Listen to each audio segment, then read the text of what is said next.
आता आपण या कलर्स म्हणजे रंग, इंग्रजीमध्ये आपण कलर्स जे आहेत ते रंग समजून घेण्यासाठी आपण ह्या तक्त्याचा, या शैक्षणिक साहित्याचा आपण वापर करणार आहोत. आता तुम्हाला सांग पाहू, यामध्ये रेड कलर कुठे आहे? रेड म्हणजे कोणता रंग? लाल रंग.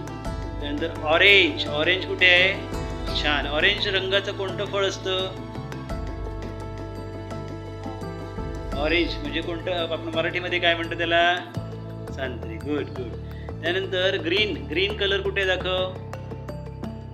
छान. पिंक कलरचं कोणतं फूल असतं तुझ्या माहितीचं? सांग बघू. कमळ. छान छान. आता आपण इथे पूर्ण वर्षभरामध्ये असलेल्या महिन्यांमध्ये किती दिवस असतात हे समजून घेण्यासाठी हे शैक्षणिक साहित्य आपण वापरणार आहोत. आता राशी सांग, यामध्ये एक वर्षामध्ये किती दिवस दिलेले आहेत? एक वर्षामध्ये किती दिवस असतात? 365 दिवस. कुठे लिहिले दाखव पाहू. छान. आणि सर्व जे महिन्यामध्ये दिवस आहेत एकूण ते वाचून दाखव पाहू. जानेवारी पासून.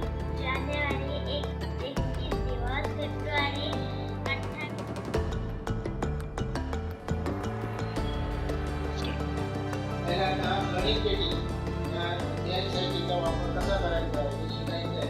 या ठिकाणी क्रमसंख्या आणि विषमसंख्या या गणितीय माहितीमध्ये दाखवलेल्या आहेत. आता क्रमसंख्या या भगव्या कलरमध्ये या ठिकाणी दाखवलेली आहे आणि विषमसंख्या या हिरव्या कलरमध्ये या ठिकाणी दाखवलेली आहे. आणि त्यांना अशा आडव्या रेषा दिल्या की त्या मूळ संख्या आहेत त्या अशा गोल लावून या ठिकाणी दाखवलेल्या आहेत. आता या स्तंभातील संख्यावरील बेरीज सुद्धा दाखवलेली आहे. 1 ते 10 ची बेरीज 55 येते. 10 ते 20 ची बेरीज 155 येते आणि 20 ते 30 ची बेरीज 255 येते. अशा या साहित्याचा आपल्याला योग्य प्रकारे गणित पाठी म्हणून वापर करता येतो आणि या प्रकारे छान प्रकारे आपल्याला होऊ शकतो. ही विद्यार्थी मित्रांनो, आपल्याकडे एक आहे शैक्षणिक साहित्य, त्याचं नाव आहे संख्या व त्यांचे वर्ग. तर संख्या व त्यांचे वर्ग यामध्ये बघा, ही शैक्षणिक साहित्यामध्ये आपल्याला अशा प्रकारे शून्यपासून इथे काही अशा अंक दिलेले आहेत आणि त्यांचे वर्ग आपल्याला या पाटीवरून, या तक्त्यावरून आपल्याला सांगता येईल. आता वर्ग कसे शोधायचे बघा, तर ज्याचा आपल्याला वर्ग आपण सांगणार आहोत. उदाहरणार्थ बघा, एकक आणि दशक या बाजूच्या संख्या आहेत ते एकक स्थानच्या घ्यायच्या आणि या बाजूच्या संख्या दशक स्थानी घ्यायच्या. आता 10 ही संख्या, 10 मध्ये एकक स्थानी काय आहे? 0 असतं. 10 मध्ये एकक स्थानी काय असतं? 0 असतं आणि दशक स्थानी 1 असतो 10 मध्ये. त्यामुळे या शून्यामधून खाली 1 पर्यंत जायचं, मग 10चा वर्ग आपल्याला काय मिळतो? 100. समज तुम्हाला?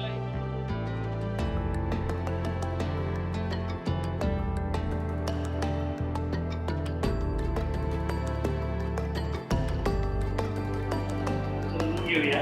रायमिंग वर्ड्स मध्ये या बाजूला काही शब्द आहेत आणि त्याचे रायमिंग वर्ड जे असतील ते इथे दिलेले आहेत. पण तुम्हाला योग्य रायमिंग वर्ड्स आता शोधायचे. तर तुम्ही सांगा बघू, प्युअरचं रायमिंग वर्ड काय? शुअर. पाहूया आपण बरोबर आहे का उत्तर? उत्तर बरोबर.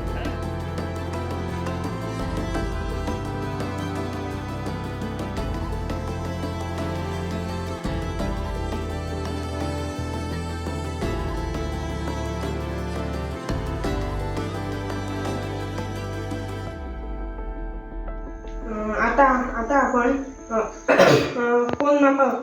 कोन मापक या शैक्षणिक साहित्याचा वापर करून कोनांचे प्रकार व तो किती अंशाचा कोन असतो हे शिकणार आहोत. आता यामध्ये तू सांग की समजा मी आता इथे मी काय करतोय, हे कोन मापकामध्ये 2 काटे दिलेले आहेत. हां, मी त्या काट्यांचा वापर करून मी एक कोन तयार करतोय. तो किती अंशाचा आहे ते ओळख.